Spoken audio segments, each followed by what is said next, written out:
इतनी खामोशी से आप अपनी परीक्षा की तैयारी करें, क्योंकि हमारा जब तक मस्तिष्क माइंड फ्रेश नहीं होगा तब तक हम नई चीज़ को याद भी नहीं कर सकते।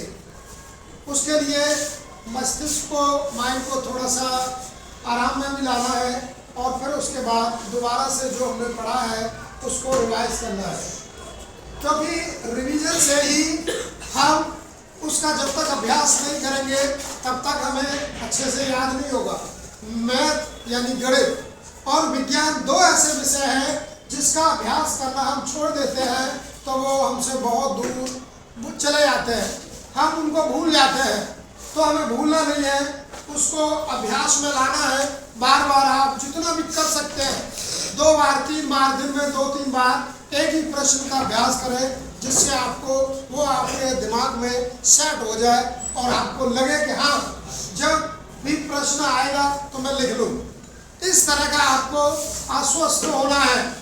चाहे उसके लिए आपको अगर मदद की ज़रूरत है तो आप ले सकते हैं, हमें बता सकते हैं, जो आपके जानकार हैं भाई बहन उनसे पूछ सकते हैं या कमेंट में भी आप लिख सकते हैं।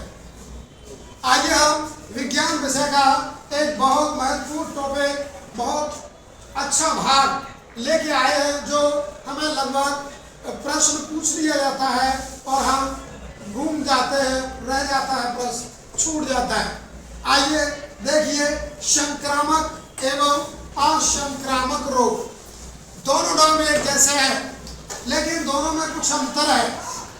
उन अंतर को साफ करने के लिए, क्लियर करने के लिए हम आपके साथ जुड़े हैं। आप उसको देखिए और समझिए क्या अंतर है और उसको याद करिए, अभ्यास में लाइए और फिर अच्छे से मेहनत करिए। आइए, संक्रामक एवं असंक्रामक रोग, प्रश्न ऐसे ही आएगा या अलग से ऐसे प्रश्न पूछ लिया जाता है। संक्रामक रोग किसे कहते हैं, 2 नाम लिखिए। असंक्रामक रोग किसे कहते हैं, 2 नाम लिखिए। या फिर संक्रामक और असंक्रामक में रोग में अंतर बताइए। तो मैं आपको बता रहा हूँ अंतर, समझिए। जो संक्रामक, जैसे नाम से पता चला, संक्रामक मतलब इन्फेक्शनल, मतलब इसको ये जब होता है तो दूसरे लोगों को भी इन्फेक्शन कर देता है। आइए, यह संक्रमित व्यक्ति से, जो व्यक्ति इस रोग से पीड़ित है, यह उस अच्छे व्यक्ति में भी पहुंच जाता है। जो बीमार नहीं है उसमें भी यह रोग फैल जाता है। जबकि असंक्रामक रोग में यह संक्रमित व्यक्ति से स्वस्थ व्यक्ति में नहीं फैलता। जैसे मान लो अगर मेरे में रोग है तो वो रोग मेरे में ही रहेगा। जैसे हाई ब्लड प्रेशर है, शुगर है, अगर मेरे में है तो मेरे में ही रहेगा, दूसरे में नहीं जाएगा। लेकिन ये रोग दूसरे में भी पहुंच जाते हैं।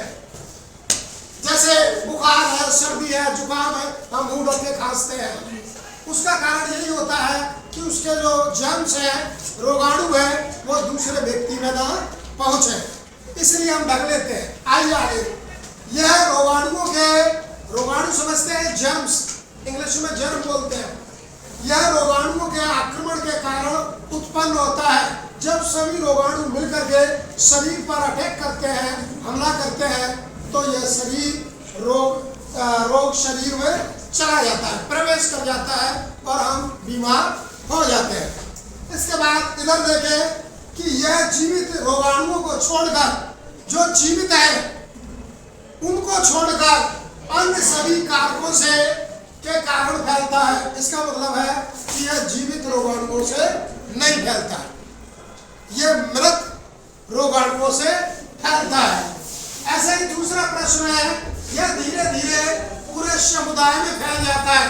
समुदाय का मतलब है जैसे आपका घर है, यह रोग उस बराबर वाले घर में जाएगा, फिर दूसरे में जाएगा, तीसरे में जाएगा, पूरे मोहल्ले को कवर कर लेगा या उस क्षेत्र को कवर कर लेगा, उसको बोलते हैं समुदाय।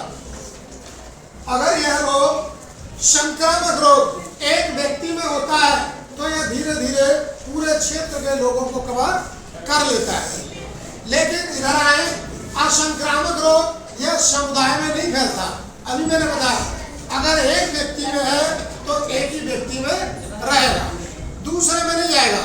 तीसरा नंबर आइए, यह धीरे धीरे पूरे समुदाय में फैल जाता है।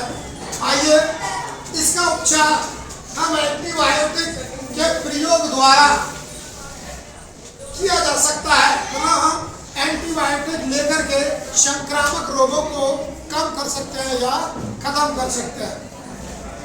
एंटीबायोटिक मैंने आपको बताया था, ध्यान से पढ़िए, समझिए। जैसे सर्दी है, आपने क्रोसिन ले ली या फिर पैरासीटामोल ले लिया तो ये उसमें काम कर सकती है, लेकिन इसको एंटीबायोटिक से खत्म नहीं किया जा सकता और ना ही कम किया जा सकता है। ये देखिए, इसका उपचार एंटीबायोटिक के द्वारा नहीं किया जा सकता है।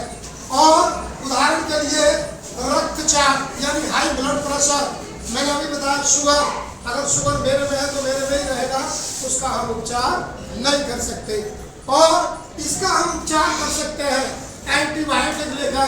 लेकिन जैसे मान लो, अभी मैं आपको एक उदाहरण देता हूँ, क्या अगर किसी व्यक्ति में शुगर हो रहा है तो वो मधुमेह रोग होता है और इंसुलिन हार्मोन की कमी से होता है, तो इंसुलिन हार्मोन जो बीमार होते हैं वो इंजेक्शन लगवाते हैं, टैबलेट लेते हैं इंसुलिन की। इस तरह से ये प्रश्न था, इसको ज़्यादा से ज़्यादा आप सुने, बार बार सुने, अपने साथियों को सुनाएं, सब्सक्राइब कर लें, उनसे भी बोलें, जिससे इसका लाभ उनको भी मिल सके और परीक्षा की तैयारी में आप प्रश्न कोई भी छोड़कर ना आए। धन्यवाद।